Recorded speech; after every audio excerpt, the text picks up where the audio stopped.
Hola a todos, espero que estén bien. Bienvenidos al día 53 de 100. Hoy vamos a hablar de los precios fijos. Entonces, ¿qué son los precios fijos? Como vimos ayer, los precios fijos son aquellos que no tienen variabilidad en la medida que no varíen los insumos que hacen parte de ese producto o servicio. Normalmente se mantienen por un tiempo estable.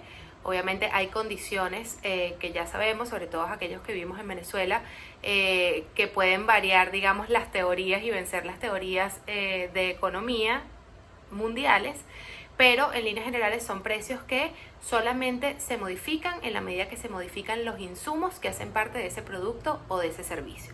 Hay tres formas o tres criterios para establecer los precios fijos y es lo que vamos a ver hoy. Entonces, el primer criterio es con base en la propuesta de valor. Tiene que ver con los atributos del producto. Vamos a hacer un análisis del precio del producto en función de todas las características de ese producto o de ese servicio. Entonces, es un tipo de precio fijo que está directamente relacionado con los costos asociados a ese producto. Entonces, por ejemplo, si yo voy a vender este bolígrafo, entonces, bueno, yo digo que el tipo de material del cual está hecho, que a lo mejor la tapa está hecha de un plástico que es amigable con el ambiente porque es reciclado, que la tinta, el tipo de punta tiene una característica específica y con base en todos esos atributos yo defino el precio de mi producto. Entonces, ¿cuándo va a variar el precio de un producto o el precio fijo de un producto basado en la propuesta de valor? Cuando varíen alguno de los atributos de esta propuesta de valor. Por ejemplo, si yo decido que la tapa sea de otro color, que es más costoso para mí producirlo, pues entonces varía el precio de este producto. Es, digamos, uno de los criterios más comúnmente utilizados, es basada en los costos de producción. El segundo criterio para establecer precios fijos es basado en el cliente. Este tipo de criterio basado en el cliente parte del hecho de tener distintos precios para distintos segmentos de clientes. Entonces, se analizan las necesidades y las preferencias de cada uno de los segmentos y se asigna un precio distinto para cada segmento. Esto digamos, es delicado este criterio por lo siguiente. Podemos usarlo, o yo recomiendo usarlo, cuando se trata, por ejemplo, de distintos países. Sí es cierto que dependiendo del país donde vayamos a vender nuestro producto, puede haber una percepción de valor distinta. Esto lo vamos a ver la semana que viene más a profundidad, todo ese tema de la diferencia entre el precio y el valor percibido del producto. Pero sí hay países donde, dependiendo de la competencia y dependiendo sobre todo del valor de la moneda, podemos considerar una variación de precios. Sin embargo, yo no recomiendo tener distintos precios con una misma propuesta de valor, porque sobre todo en el mundo globalizado en que vivimos, puede ser, digamos, muy delicado estar estableciendo distintos precios en función del segmento en el que vendamos.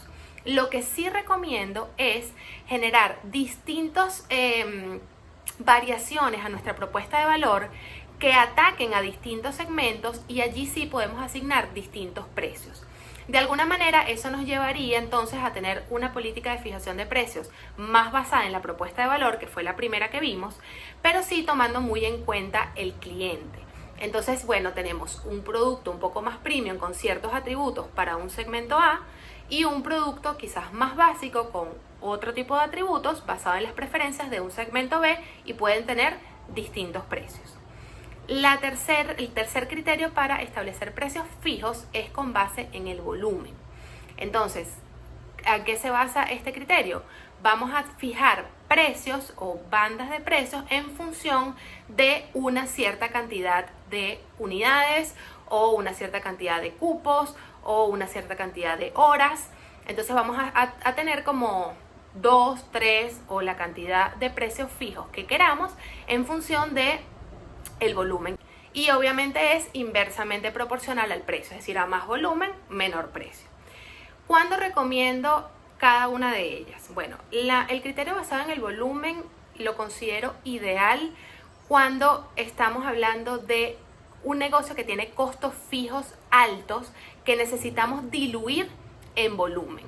Por ejemplo, si vamos a hacer un taller y uno de nuestros principales costos es un costo fijo asociado con el alquiler del lugar, entonces es recomendado que nosotros nos planteemos una estrategia con base en el volumen, porque el volumen es lo que nos va a permitir diluir estos costos fijos, a diferencia de si tenemos un negocio con una mayor cantidad de costos variables y unos bajos costos fijos.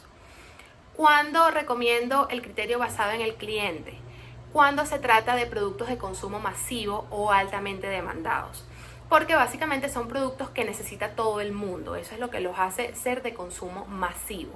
Entonces sí es bueno tener diferentes líneas para distintos segmentos, para proteger marca, para lograr llegar de una manera más efectiva a distintos segmentos. Bueno, es el caso clásico de empresas grandes como P&G, por ejemplo, que tiene distintas líneas de champú, es un producto claramente de consumo masivo y diferencian los atributos de su producto para atacar distintos segmentos de la población. Tienen líneas más costosas, más premium, y tienen líneas más básicas, más económicas para otro segmento. Por último, el criterio de precio fijo basado en la propuesta de valor lo recomiendo más cuando son productos personalizados, productos un poco más premium, porque normalmente son productos que tienen una propuesta de valor de alto costo. Entonces sí es bueno pues analizar bien los costos y solamente variar nuestro precio en la medida que variamos alguno de los elementos de nuestra propuesta de valor. Por ejemplo, si yo decidiera que el diario de productividad ya no va a tener el sobre en el que viene, entonces yo elimino ese costo y puedo variar el precio del diario de productividad. Pero es un precio que está basado en un conjunto de elementos que hacen que esa propuesta de valor tenga un determinado precio. Entonces, bueno, eso fue todo por los costos fijos. Escojan el que consideren que se hace mejor match con su producto o su servicio. No se enreden demasiado con demasiadas estrategias de precios o demasiados tipos de productos, porque me lo van a agradecer después, o al menos esa es mi experiencia. Escojan la que más les convenga, pero sí consideré positivo darles como toda la gama de posibilidades, porque a lo mejor puede haber alguna que no estaban planteándose inicialmente y que puede ir perfectamente o ser efectiva para su producto o servicio. Mañana vamos a ver los precios dinámicos. Gracias por seguir allí. Adiós.